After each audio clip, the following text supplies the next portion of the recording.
الا اللہ لا الہ الا اللہ اللہ اللہ اللہ اللہ اللہ۔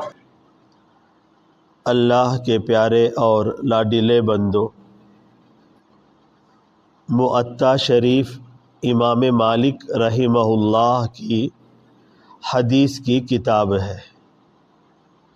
صحیح احادیث کی کتابوں میں یہ کتاب شاہکار اور ممتاز ہے۔ اس میں صحیح روایات ہیں۔ اس میں ایک روایت ہے، آپ صلی اللہ علیہ وسلم فرماتے ہیں، حضرت عیسیٰ ابن مریم علیہ السلام فرمایا کرتے تھے، لا تکثر الکلام بغیر ذکر اللہ، گفتگو اپنی زبان سے کلمات کثرت سے نہ نکالا کرو، زیادہ نہ بولا کرو۔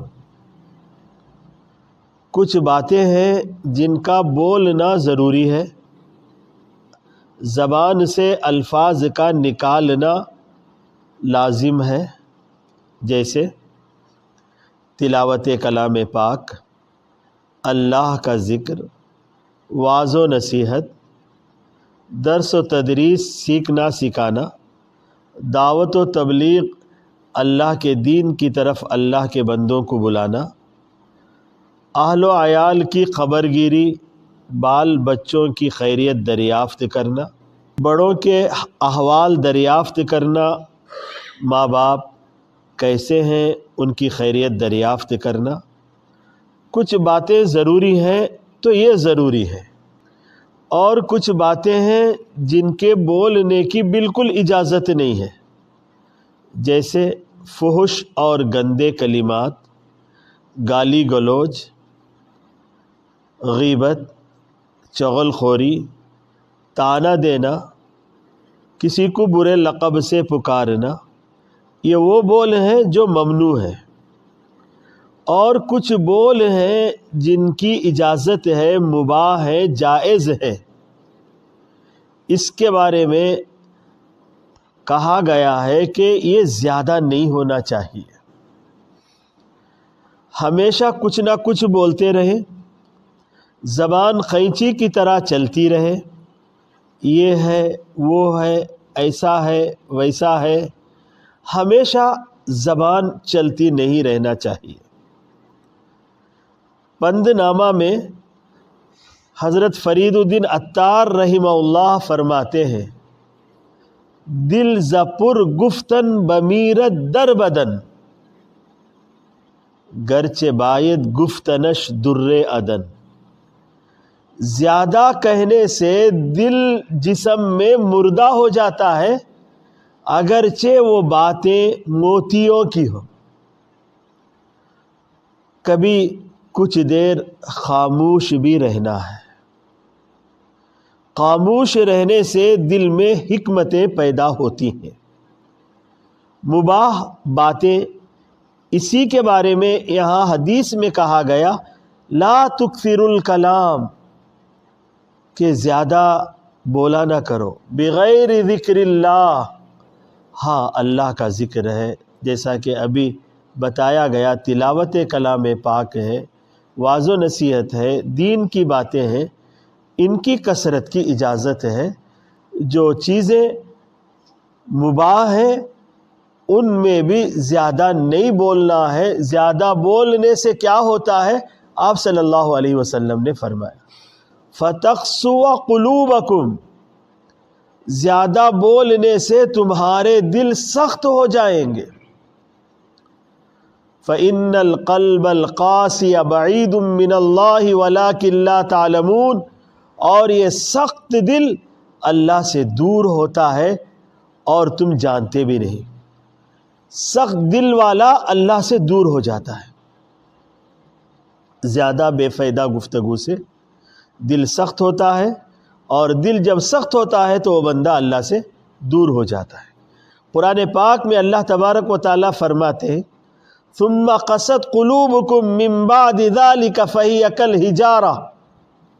اگرچہ یہ بنی اسرائیل کے بارے میں کہ احکامات اللہ کے آئے، انعامات اللہ نے تم پہ اتارے، اس کے باوجود تمہارے دل سخت ہو گئے، اس لیے کہ اللہ کے احکامات کی طرف وہ متوجہ نہیں ہوئے، گناہوں کی طرف لگے رہے، بے فائدہ کام وہ کرتے رہے تو ان کے دل سخت ہو گئے. آگے اللہ نے فرمایا فہی کالحجارہ، دل سخت ہو گئے، پتھر کی طرح ہو گئے. مفسرین فرماتے ہیں پتھر سخت ہوتا ہے لوہے سے اور پیتل سے. لوہا اور پیتل آگ میں پگھلتا ہے، پتھر نہیں پگھلتا ہے. اور آگے اللہ فرماتے او اشد قسوہ، پتھر کی طرح سخت نہیں ہو گئے بلکہ پتھر سے زیادہ سخت ہو گئے. آگے اللہ بتاتے وَإِنَّ مِنَ الْحِجَارَةِ لَمَا يَتَفَجَّرُ مِنْهُ الْأَنْهَارُ، بہت سے پتھر ایسے ہیں کہ ان سے نہریں نکلتی ہیں. وَإِنَّ مِنْهَا لَمَا يَشَّقَّقُ فَيَخْرُجُ مِنْهُ الْمَاءُ، اور بعض پتھر ایسے ہیں جب پھٹتے ہیں تو اس سے پانی نکلتا ہے. وَإِنَّ مِنْهَا لَمَا يَهْبِطُ مِنْ خَشْيَةِ اللَّهِ، اور کچھ پتھر اللہ کی خشیت سے لڑک کے نیچے آتے ہیں. وَمَا اللَّهُ بِغَافِلٍ عَمَّا تَعْمَلُونَ، اور اللہ تعالیٰ تمہارے کرتوتوں سے، تمہارے اعمال سے، تمہارے کاموں سے بے خبر نہیں ہے. پتھروں کے 3 صفات، نہریں بہتی ہیں، پتھر پھٹے تو پانی نکلتا ہے، اللہ کی خشیت سے نیچے گرتے ہیں. علامہ ابن کثیر نے اسلاف کے اقوال نقل کیے ہیں کہ جس میں نہریں نکلتے ہیں وہ کثیر البکا ہے، بہت زیادہ رونا ہے اللہ کی عظمت اور اللہ کی یاد میں بہت زیادہ رونا، اس کی طرف اشارہ ہے. اور جن میں کم پانی نکلتا ہے قلیل البکا، وہ تھوڑا رونا ہے. اور جو پتھر نیچے گرتے ہیں آنکھوں میں آنسو نہیں، وہ دل کا رونا ہے، بندہ دل میں بیٹھ بیٹھ کے رویا رہتا ہے. اور جو اللہ پتھروں کے حالات سے واقف ہے، جنگلات میں جو پتھروں سے پانی نکلتا ہے، اللہ جب ان سے واقف ہے تو کیا تمہارے اعمال سے واقف نہیں ہے؟ وَمَا اللَّهُ بِغَافِلٍ عَمَّا تَعْمَلُونَ، تمہارے سارے کاموں سے اللہ تعالیٰ واقف ہے.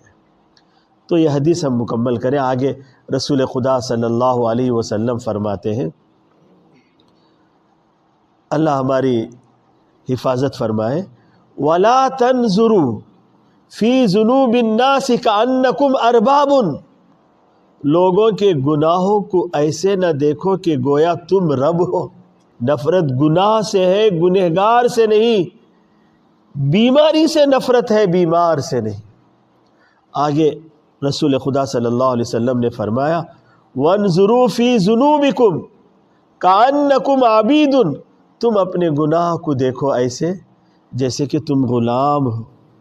تمہیں حکم دیا گیا اطاعت اور فرما برداری کا، تم سے کوتاہیاں ہوئی ہیں تو تم شرمندہ ہو جاؤ.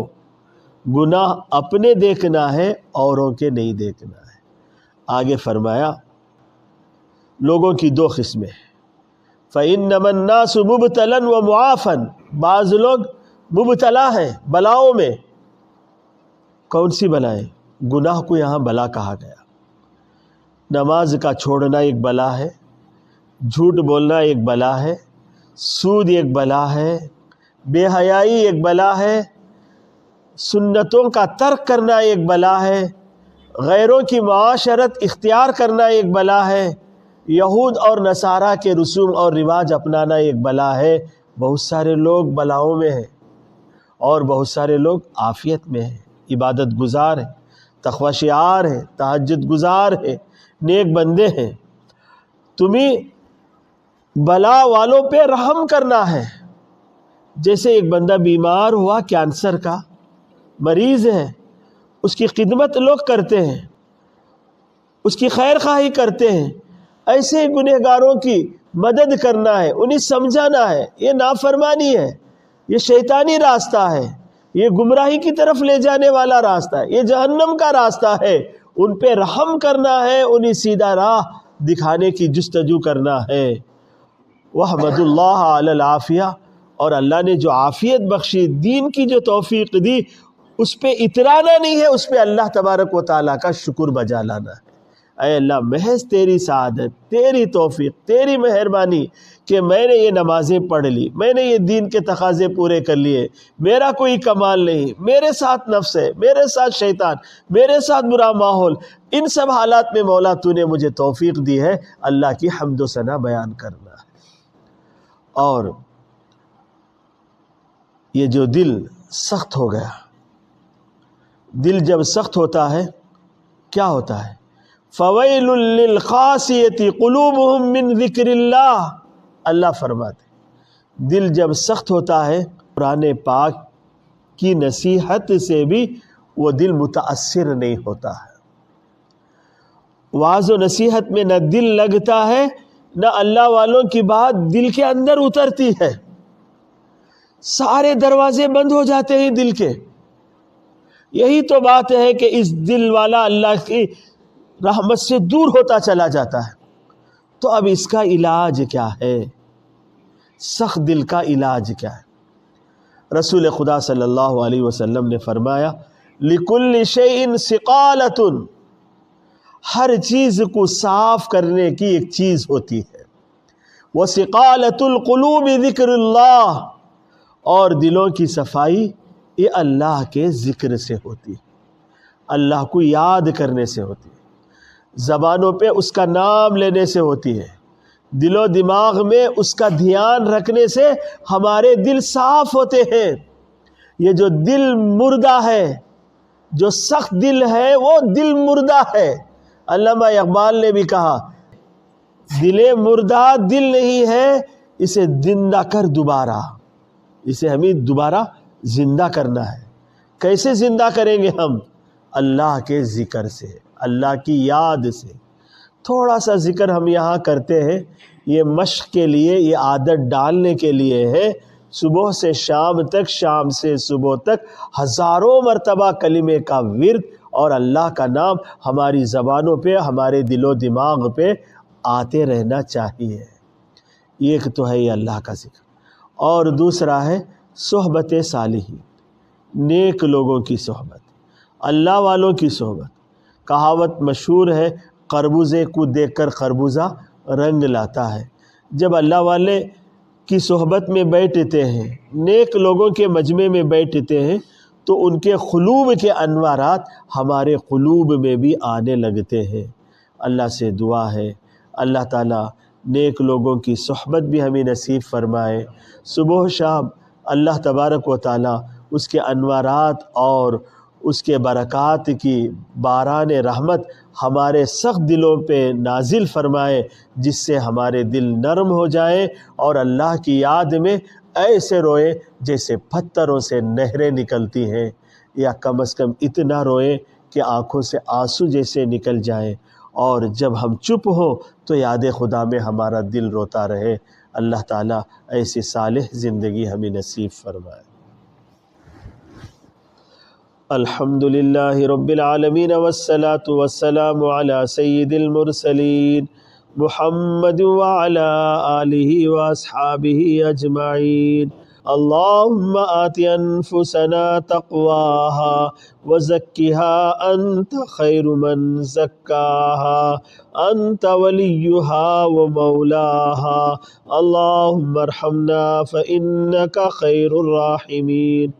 اے اللہ ہمارے گناہوں کو معاف فرما، اے اللہ ہمارے خطاؤں سے درگزر فرما، یا اللہ صالحین کے زمرے میں ہمارا شمار فرما، یا اللہ ہمارے دل کو نرم فرما، یا اللہ تیرے نور کا مرکز فرما، یا اللہ تیرے علوم کا سرچشمہ فرما، یا اللہ خساوت قلب سے ہماری حفاظت فرما۔ یا اللہ جیسے تیسے تیرے دربار میں بیٹھے، یا اللہ ہم اپنی ناپاک زبانوں سے تیرا نام لیتے ہیں، یا اللہ تیرا ذکر کرتے ہیں، یا اللہ تو اسے شرف قبولیت عطا فرما، ہمارے قلوب کا تزکیہ فرما، ہمارے دل کی صفائی فرما، یا اللہ تیرے پیارے مقرب بندوں میں شامل فرما، یا اللہ اس دعا کو رسول خدا صلی اللہ علیہ وسلم کے صدقے میں قبول فرما۔